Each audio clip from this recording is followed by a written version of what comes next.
사람에 대한 욕심과 사랑에 대한 착각, 인간관계 속 욕망의 구조에 대한 성찰. 사람은 누구나 다른 사람과 관계를 맺으며 살아간다. 가족, 친구, 연인, 동료 등 다양한 관계 속에서 우리는 기쁨과 위안을 얻기도 하지만 동시에 갈등과 실망을 경험하기도 한다.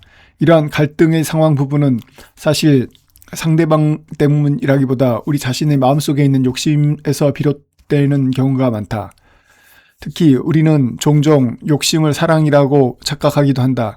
이 글에서는 사람을 대할 때 인간이 갖기 쉬운 몇 가지 욕심을 살펴보고 그것이 어떻게 사람과 혼동되는지 생각해보고자 한다.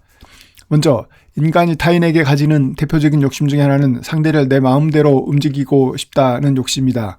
우리는 누군가를 좋아하거나 가까운 관계가 되면 자연스럽게 상대가 우리의 생각을 이해하고 우리의 기대에 맞게 행동하기를 바란다.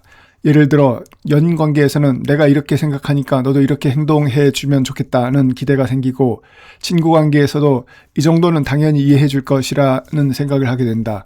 그러나 이런 기대가 점점 커지면 결국 상대방을 하나의 독립된 존재로 보지 않고 나의 의지에 따라 움직여야 하는 대상으로 바라보게 된다. 이 순간 관계는 이미 평등한 관계가 아니라 일종의 지배와 통제의 관계로 변하기 시작한다. 두 번째로 나타나는 욕심은 상대가 나에게 서비스를 해주면 좋겠다는 마음이다. 여기서 말하는 서비스는 단순히 물질적인 것이 아니라 관심, 배려, 친절, 시간, 노력 등 다양한 형태를 포함한다. 우리는 누군가에게 호의를 베풀 때 그 자체로 만족하기보다 상대 역시 나에게 그만큼 관심과 배려를 돌려주기를 기대하는 경우가 많다. 즉, 관계를 일종의 교환 구조로 바라보는 것이다.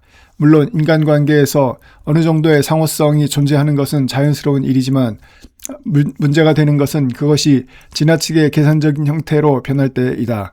이때 우리는 상대방의 행동을 마음으로 느끼기보다 얼마나 해주었는가라는 기준으로 측정하기 시작한다. 세 번째 욕심은 바로 이러한 계산에서 비롯된다. 우리는 상대가 우리에게 해준 행동을 보며 그럼 나도 이 정도만 하면 되겠다라고 생각한다. 즉, 상대의 행동을 기준으로 나의 서비스의 질과 양을 결정하려는 태도가 나타난다. 겉으로 보기에는 공정하고 합리적인 태도처럼 보일 수 있지만 사실 이는 관계를 일종의 거래로 바라보는 사고방식이다. 상대가 많이 해주면 나도 많이 하고 상대가 적게 하면 나도 적게 하는 방식이다. 이러한 관계에서는 자연스러운 호의나 진심 어린 배려가 나오기 어렵다. 모든 행동이 일종의 계산과 비교 속에서 이루어지기 때문이다.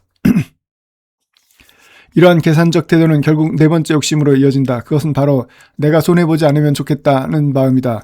사람은 누구나 손해를 보고 싶어 하지 않는다. 그러나 인간관계에서 지나치게 손익을 따지기 시작하면 관계 자체가 피곤해지기 쉽다. 누가 더 많이 했는지, 누가 더 노력했는지, 내가 손해본 것은 아닌지 계속 생각하게 되기 때문이다.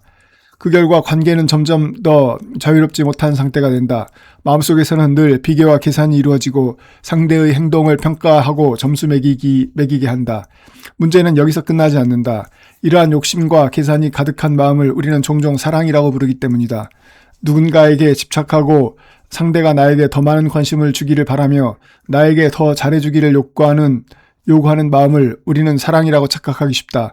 그러나 이러한 감정은 사실 사랑이라기보다 소유욕이나 기대 혹은 자기중심적인 욕망에 가까운 경우가 많다. 사랑은 상대를 나의 기준에 맞게 움직이게 만드는 것이 아니라 상대가 있는 그대로 존재하도록 인정하는 태도에서 시작된다. 진정한 사랑은 계산보다 이해에 가깝다. 상대가 나에게 얼마나 해주었는가를 따지기보다 상대의 상황과 마음을 이해하려는 태도이다. 또한 손해를 보지 않기 위해 끊임없이 균형을 맞추려 하기보다 자연스럽게 베풀 수 있는 마음의 여유에서 나온다. 물론 인간이 완전히 욕심 없는 상태로 관계를 맺는 것은 쉽지 않다. 우리 모두는 어느 정도의 기대와 욕망을 가지고 살아가기 때문이다. 그러나 중요한 것은 그 욕심을 사랑이라고 착각하지 않는 것이다. 결국 인간관계에서 중요한 질문은 이것일지도 모른다. 나는 정말로 상대를 사랑하는가 아니면 단지 나의 욕심을 채우고 싶은 것인가? 이 질문을 스스로에게 던질 수 있다면 우리는 관계를 조금 더 성숙한 방식으로 바라볼 수 있을 것이다. 사람에 대한 욕심은 자연스러운 것이지만 그것을 인식하고 성찰할 때 비로소 우리는 상대를 하나의 독립된 존재로 존중할 수 있게 된다. 그리고 그때 비로소 계산이 아닌 이해와 존중을 기반으로 한 관계, 즉 조금 더 진정한 의미의 사랑에 가까운 관계가 가능해질 것이다.